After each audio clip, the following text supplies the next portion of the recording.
In today's video, we are going to talk about team values. Why should you care about creating values for your team? Should you create them in the first place? Or are they just waste and can be ignored? Let's find out. Hi, I'm Hannu Törmänen, and if teamwork and finding better ways of working is close to your heart, you are in the right place on my channel. So let's talk about values for a second. Each one of us has some inbuilt values that we appreciate and we want to follow to live a life we want. For some, it can be financial security, having meaningful relationships, freedom of choice, good health, just to name a few. Our values depend on how we have been raised, our ethnical and cultural background, our education, and also our life experience. Many companies have created their own value statements which guide behaviors for people working for those companies. When you join a company, it is worthwhile to get to know the company values to make sure you can agree with them. And if your personal values contradict with company values, then you should think twice before joining a company. Everyone working in a company or any organization brings in also their own set of values. When we become a part of a team, we bring our personality and values into the mix. And unfortunately, sometimes there are collisions due to differences in people's values and behaviors, and a team cannot achieve their best potential.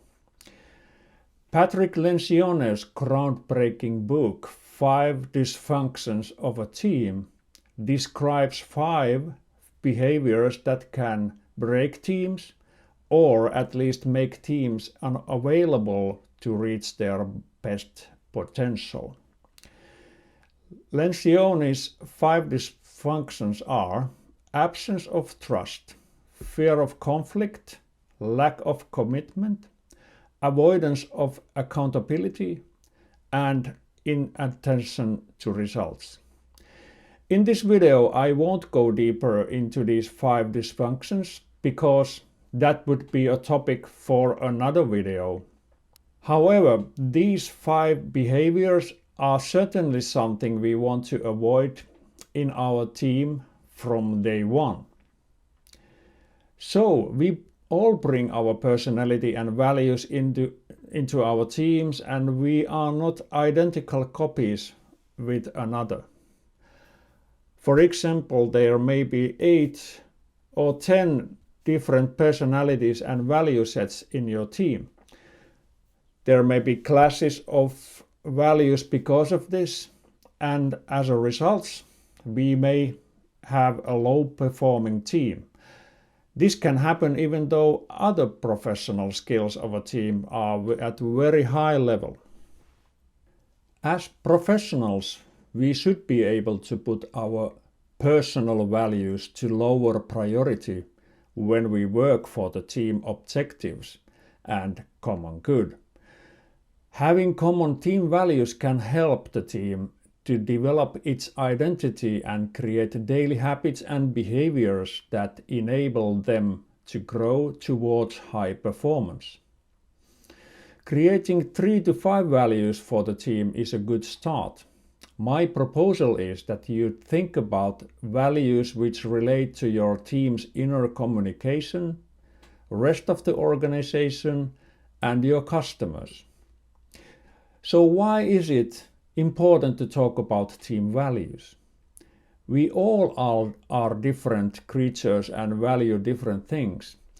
When discussing our team values, we create a common ground for our team and also need to put some thought how we can make everyone's life a little bit better create meaning to our work and make room also for personal growth. Also, it is important that we share a common value base which guide our behaviors and actions each day. However, make sure you know your company values and do not create team values which violate them.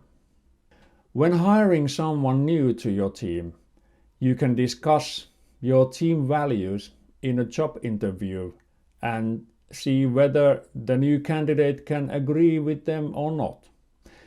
If they don't, you may avoid making mistakes in hiring someone who actually isn't really a good match for your team. It is entirely up to you and your team if you want to create team values. If you are a new fresh team, then creating team values and talk about them, what they actually mean in your everyday life in your team, that can really truly make a difference. If you are an established team, this may also be useful, especially if you think your performance could be better.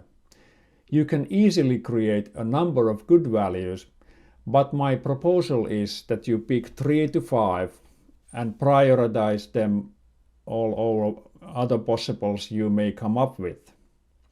I do recommend that you write down your values onto your team page or a room board so that they can always be visible and you are constantly reminded about them. That way it is easy to introduce team values to new team members. This way you set expectations and desired behaviors for newcomers too. Remember also to revisit your values once or twice per year. Discuss if they still serve you, or is there a need to change your team values? Are you truly able to live according to your values? Why is it not possible? Are there some external or internal reasons why we cannot meet our own expectations? So that's it for today. If you found this video helpful, please hit the like button below and subscribe to the channel so you won't miss new ones. Please leave a comment if your team values would be useful and why would they be useful. I really like to hear about your thoughts. And if you're interested, which practices a high-performing teams or Scrum teams use to reach their full potential, please check this video. I'll put the link up here. Many thanks for watching and I'll see you in the next video. Bye for now.